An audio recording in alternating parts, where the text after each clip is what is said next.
IEM Rio is 2 days away as of today. Here are some storylines that you can keep an eye out for, as well as some underdogs and some favorites. Starting off, we of course have FaZe Clan, who is looking to build the greatest calendar year of all time, winning their second major and their Intel Grand Slam.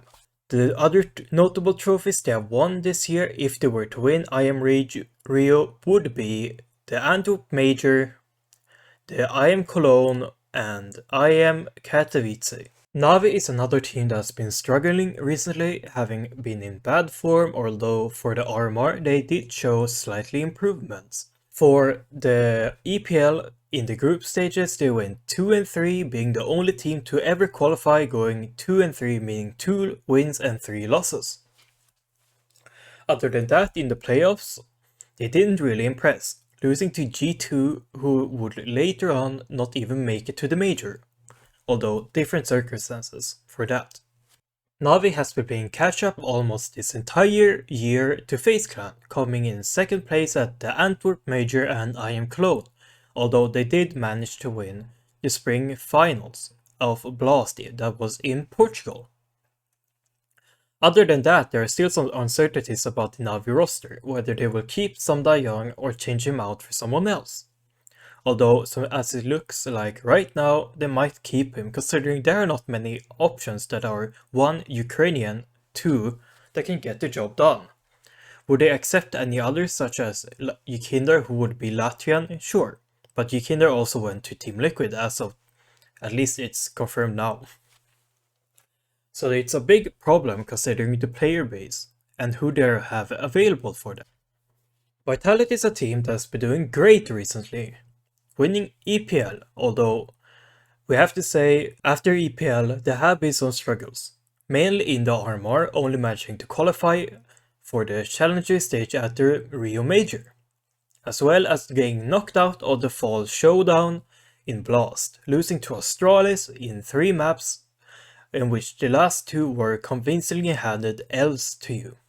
So for Vitality, coming into this tournament is all about proving that EPL was not a fluke, that you can contend with all the best teams in the world, considering you have yet to play FaZe Clan, who are considered still one of the best teams, if not the best team, even though the HLTV ranking says otherwise, although a bit skewed that ranking. Furia is a team that's been struggling quite recently, not having the best results, mainly due to the inconsistent playstyle that Art calls, but as well as people maybe not stepping up when they are needed the most.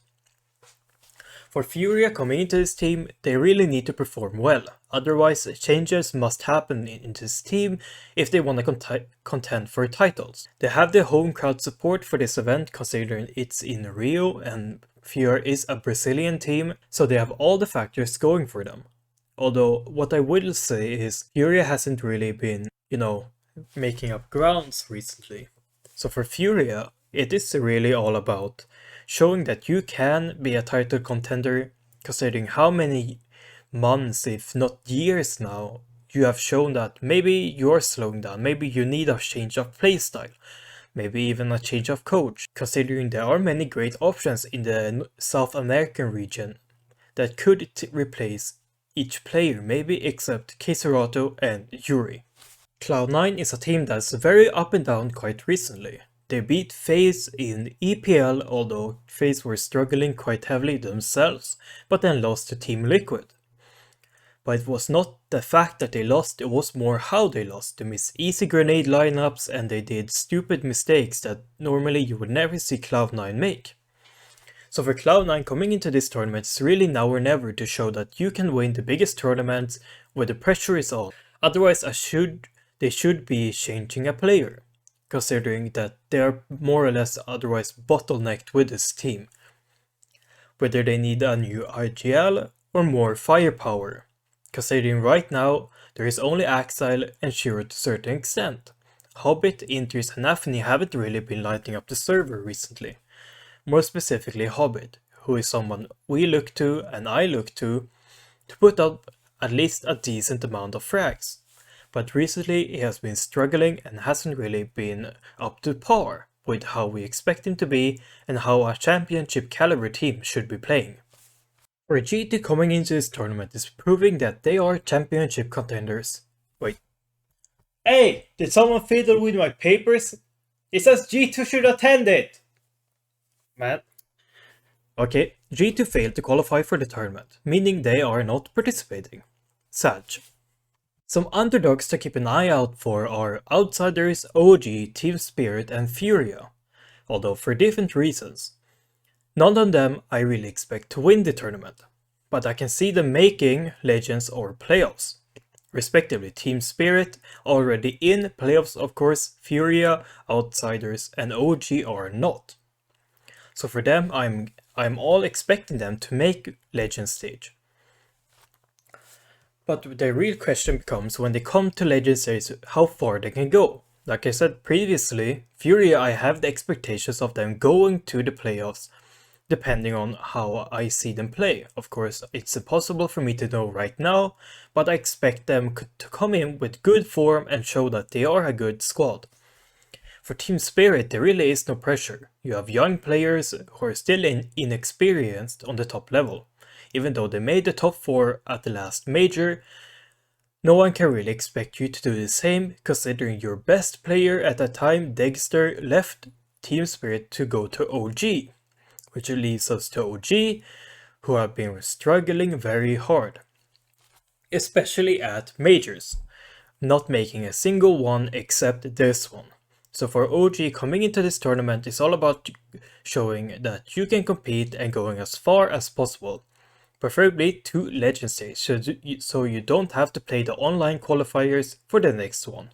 The favorites for me coming into this tournament are FaZe, Na'Vi and Vitality. FaZe and Na'Vi having shown that they are great over so many months right now. Vitality showing that they can win tournaments by winning EPL. So for them it's all about minimum, I would say top 4 at the major. Preferably to the final. Chasing behind them, who I would considered maybe slightly underdog picks, but to win the whole thing as before I just said to get to the playoffs. There would be Team Liquid, Heroic, C9 and Furia. The reason why I say Furia again is because they are so up and down that I cannot predict them, nor can they probably predict themselves. C9, like I previously mentioned in a foregone point, is they really have to prove now or never that they can compete on the biggest stages. The same goes for Heroic, making the swap with Jabby and Refresh. They have had enough time to integrate Jabby now, in my opinion. They should be looking to make big waves and have big results. Team Liquid is a team that came second in EPL, being really close to winning the whole thing. For them, it's all about showing that you can compete with the best teams in the world. Considering you just signed Jikindar, who is considered the best entry fragger in the world right now. But as well, you have been struggling and there are still some question marks regarding how you would play in front of a big crowd, mainly on OC, who hasn't been really performing when the big pressure moments is on. OC is someone who has been just okay, but considering he's your star AWPer, you need him to be more than just okay. And you have yet to play FaZe Clan, you have yet to play Na'Vi, making it really hard to put you above the rest, considering in a quarterfinals match, if FaZe plays Team Liquid, most people would just bet on FaZe winning that match, considering it's a big match, they're big pressure, and you can count on FaZe stepping up, as where Team Liquid you cannot really be that sure. Those are some storylines to keep an eye out on for the Rio Major. I hope you enjoyed this video and found it insightful. Bye bye.